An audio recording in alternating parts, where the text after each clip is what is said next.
नमस्कार, आप देख रहे हैं आवाज़ द वॉइस और मैं हूं आपके साथ औनिका माहेश्वरी। इस वक्त हम सूरजकुंड मेले में मौजूद हैं और हमारे साथ हैं एक ऐसे कलाकार जो न सिर्फ अपनी कला को आगे बढ़ा रहे हैं बल्कि उस कला को आगे यंगस्टर्स को भी सिखाते हैं और बहुत सारे इंटरनेशनल ग्रुप से जुड़े हुए हैं। लंदन और सिंगापुर में जाकर भी अपनी कला का प्रदर्शन कर चुके हैं।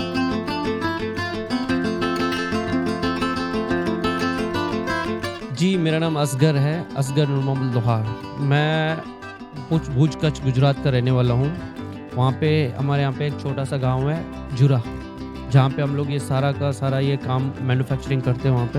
हमारा एक वर्कशॉप है वहाँ पे, जहाँ पे हम लोग 40 से 50 लोग साथ में काम करते हैं, इकट्ठा काम करते हैं। और ये जो हमारा काम है, हमारे दादा पुरखों के टाइम से चला आ रहा है। मेरे पापा करते थे, मेरे दादा करते थे, उनसे भी पहले हमारी फैमिली में बहुत सारे लोग आए, उन्होंने भी ये काम किया है और आज भी हम लोगों ने इस चीज़ को मेंटेन रखा है। और ये इसकी ख़ासियत है कि हम लोग ये चीज़ें बनाते हैं, वो एक हमारा अभी तो हमारा एक शौक़ भी बन गया है। कुछ रोज़ कुछ नया करते हैं, मार्केट भी काफ़ी अच्छा है, रिस्पॉन्ड भी काफ़ी अच्छा मिलता है हम लोगों को यहाँ से all over India international market से भी। आज हम लोग इस पे हमारा गुज़ारा भी कर सकते हैं। जैसे पहले ज़माने में क्या होता था कि लोग को थोड़ा बहुत काम ना मिलने की वजह से लोग मिट्टियाँ उठाते थे, लोग खेतियाँ करते थे। तो हमारे बाप दादाओं ने जब इस टाइम पे हम लोगों को ये कला मिली, तो ये पहले गाय भैंस जानवरों को गले में बांधने के लिए यूज़ होता था ताकि उसकी आवाज़ से वो मीलों दूर सुन सके। उस 100 के एक झुंड होता है, 100 भैंसें हो गई, 100 गायें हो गई, तो उनके एक के गले में जैसी कोई बड़ी बेल लगा दी तो वो आपको 4-5 किलोमीटर तक उसकी रेंज थी एक आवाज़ की, वो सुनने को मिलता था। आज के ज़माने में ये चीज़ हो गया थोड़ा-सा, मतलब अब स्टाइलिश हो गया ये चीज़। हर ज़माने के साथ ये हर कोई चीज़ बदलता रहा है। तो हम लोगों ने भी सोचा कुछ बदलते हैं इसको। हम लोगों को काफ़ी सारे हमारे मतलब ग्राहक आए, हमारे बहुत सारे बायर्स आते रहते थे, तो उनकी वजह से हम लोगों को थोड़ा बहुत आइडिया मिलता था। तो जब हम लोगों ने एक्सपोर्ट का काम शुरू किया, तो ये आप जो चीज़ें देख रहे हैं वो काफ़ी ज़्यादातर उनके माइंड सेट से बनाई गई थी। हम लोगों ने उन्होंने बैठा के हमसे कस्टमाइज़ करवाया था। तब से लेके आज तक वो थोड़ा बहुत अब हम लोग खुद हमारा डिज़ाइन बनाते हैं। हमें जो पसंद आता है वो बनाते हैं। हम लोग रोज़ इंस्टाग्राम से, फेसबुक से, यूट्यूब से, गूगल से, कहीं से कोई डिज़ाइन देखते हैं, तो हम लोगों को ऐसा लगता है कि हम बना सकते हैं। तो हम लोग डेफ़िनेटली ट्राई करते हैं उस चीज़ को और अल्हम्दुलिल्लाह हम लोग सक्सेसफुल भी रहते हैं इस चीज़ में। ये जो इसकी एक साउंड होती है वो कहीं न कहीं पॉजिटिविटी क्रिएट करती है, उस बारे में क्या कहेंगे? ये साउंड है जो, इस साउंड का मामला बड़ा पेचीदा है। इस साउंड को हर कोई बना नहीं सकता। जैसे मैं एक आर्टिज़न हूँ, मेरे पापा इसके मास्टर आर्टिज़न है। तो ये साउंड है एक आर्टिज़न के दिमाग का ही काम है।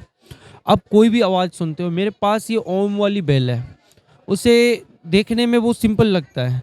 जब हम लोग बनाने बैठते हैं ना उस चीज़ को, तो एक बगल का जो माहौल होता है, आजू-बाजू का जो माहौल होता है, हम लोग इतना साइलेंटली बैठते हैं वहाँ पे कि हम लोगों को किसी की कदमों की आहट भी सुनना नहीं माँगते वहाँ पे। तब जाके वो हमारा पूरा फ़ोकस रहता है आवाज़ पे। वो एक हैमर से बनाते हैं, जब एक हैमर डाल के उसको सुनते हैं, वो 4-5 सेकंड तक फिर से उसकी आवाज़ सुनते हैं। वो जब लगता जाता है जहाँ पे हम लोगों ने यहाँ पे हिट किया, तो जैसे यहाँ पे लगा, तो ऐसा पता चलता है कि यहाँ से कुछ आवाज़ डिफरेंट आ गई, यहाँ पे टच करते हैं तो यहाँ कुछ डिफरेंट आता है, यहाँ कुछ टच करते हैं तो डिफरेंट। अब ये पूरा शेप बनाते हैं ना, तो आपको चारों ओर से यहाँ से अलग सुनाई देता है, यहाँ से कुछ सुनाई देता है, यहाँ से कुछ और सुनाई देता है, यहाँ से फिर इन चारों को एक जगह से कैचअप करना पड़ता है कि यहाँ से भी अब सुनो तब भी वही आवाज़, यहाँ से भी सुनो तब भी वही आवाज़, यहाँ से भी। तो चारों कोनों से हम लोग एक आवाज़ बिठाने की कोशिश करते हैं। ये साउंड वाला जो काम है ना, वो हर कोई नहीं बना सकता। मैं फ़िलहाल मैं ज़्यादा तो नहीं कहूँगा, 1 साल हुआ है मुझे। मैं आर्टिज़न चाहे जितना भी बड़ा हूँ, लेकिन वो साउंड के मामले में 1 ही साल हुआ है मुझे, जो ये मैं सीखा हूँ और वो मैं अपने फ़ादर से ही सीखा हूँ। कितने साल पुराना होगा ये? ये काम तो हमारा अल्हम्दुलिल्लाह 200 साल पुराना है लेकिन ये जो हमारे पास जितने भी मतलब मेरे भाई हैं, बाकी जितने भी लोग काम करने के लिए आते हैं, काम सीखने के लिए आते हैं, तो वो लोग भी मतलब ट्राई करते हैं। हर कोई ऐसा नहीं है कि साउंड बनाने की ट्राई नहीं करता। बेल तो हर कोई बना लेता है, मतलब आप भी सीखना चाहो तो आप 2 महीने में, ढाई महीने में सीख सकते हो।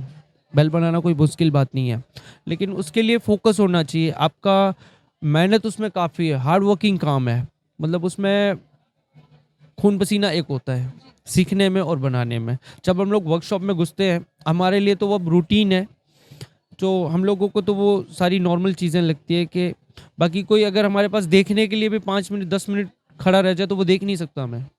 हम लोग उस जगह पे काम करते हैं। ऐसे भट्टी के ऊपर बैठना 6-6 7-7 घंटे 18-18 घंटे बैठना एक ही साइड पे वहाँ पे। और अभी तो वर्कशॉप के अंदर जो रॉ मटेरियल की बेल बनाते हैं तो अल्हम्दुलिल्लाह वो तो एक जगह एक अच्छा है जहाँ पे हवा भी खुली मिलती है, आपको खुले में छाए में बैठने को लिए मिलता है। लेकिन जब भट्टी का काम है ना, वो बहुत इसका खतरनाक है। तो जैसा कि असगर जी हमें बता रहे हैं कि बहुत ही एफर्टफुल काम है ये, लेकिन इनकी जो वर्कशॉप है वहाँ से ये एम्प्लॉयमेंट भी क्रिएट कर रहे हैं, एम्प्लॉयर भी हैं, उस बारे में जानना चाहेंगे। कि मेरा मोटिव ये है कि मैं सिर्फ अपने काम को बढ़ाना चाहता हूँ। मैं हम लोग एग्जीबिशन इसीलिए करते हैं कि हम लोग लोगों से जुड़ें, लोग हमारे क्राफ्ट से वाकिफ़ हों। हम लोग यही चाहते हैं कि हम लोग कुछ सीखें, हम किसी को कुछ सिखाएँ। आज के ज़माने में लोग अपना पैशन कुछ और बनाते जा रहे हैं। अब हम लोग हमारी बेल्स है जो विंड चाइम्स के तौर पे इसे मार्केट में प्रमोट करते हैं, ठीक है? उसका एक इमेज बनाया हुआ है हमने, जो विंड चाइम्स है। लेकिन अभी विंड चाइम्स चाइना वालों ने बाकी बहुत सारे स्टेट वालों ने बहुत सारे विंड चाइम्स आ गए हैं जहाँ पे, तो उसमें हम लोगों को कंपटीशन मार्केट रहता है, तो उसमें हम लोगों को एक अलग पहचान बना के रखनी है हम लोगों को।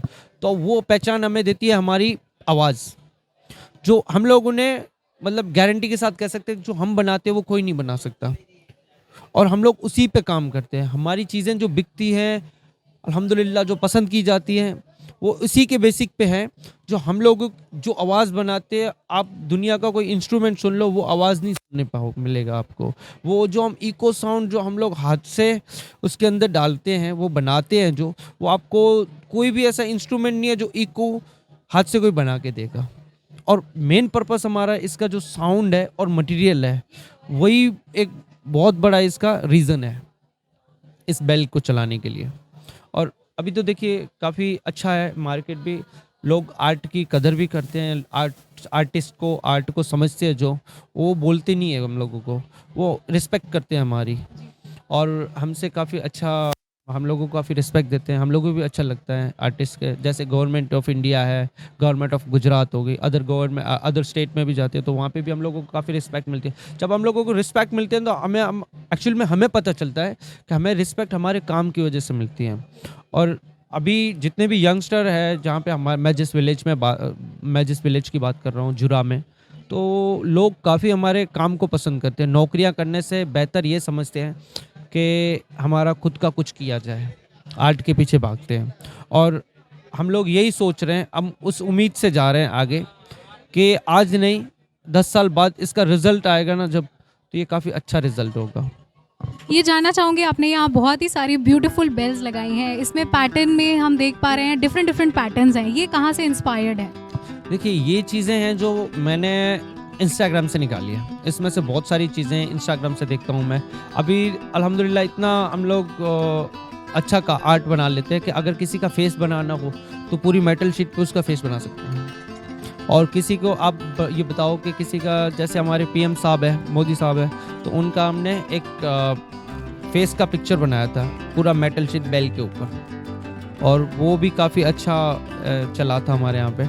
अभी वही तो कहते हैं कि जो आर्ट है, हमारी कला है, जो वो हमारे अंदर बैठी हुई है। तो हम चाहे जो भी मेटल शीट उठाते हैं, जो मन में आया वो बन जाता है। वो सोचते हैं, काम करते हैं उसके ऊपर, मेहनत लगता है, लेकिन कल तो गुजराती चाहे जैसा भी हो व्यापारी ही रहता है और असगर जी ने 12वीं के बाद से ही अपने पापा से ये कला सीखी और उसके बाद में इस कला को वो आगे बढ़ा रहे हैं, इंटरनेशनल लेवल पर ले जा चुके हैं और इस कला से वो एक पॉजिटिविटी क्रिएट कर रहे हैं, साथ में ट्रेनिंग भी दे रहे हैं यंगस्टर्स को।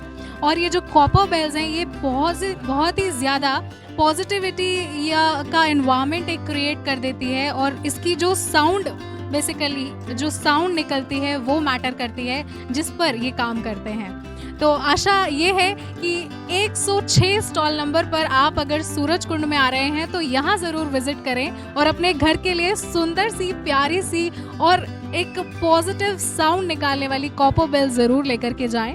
कैमरा पर्सन गौहर के साथ ओनिका माहेश्वरी, नमस्कार।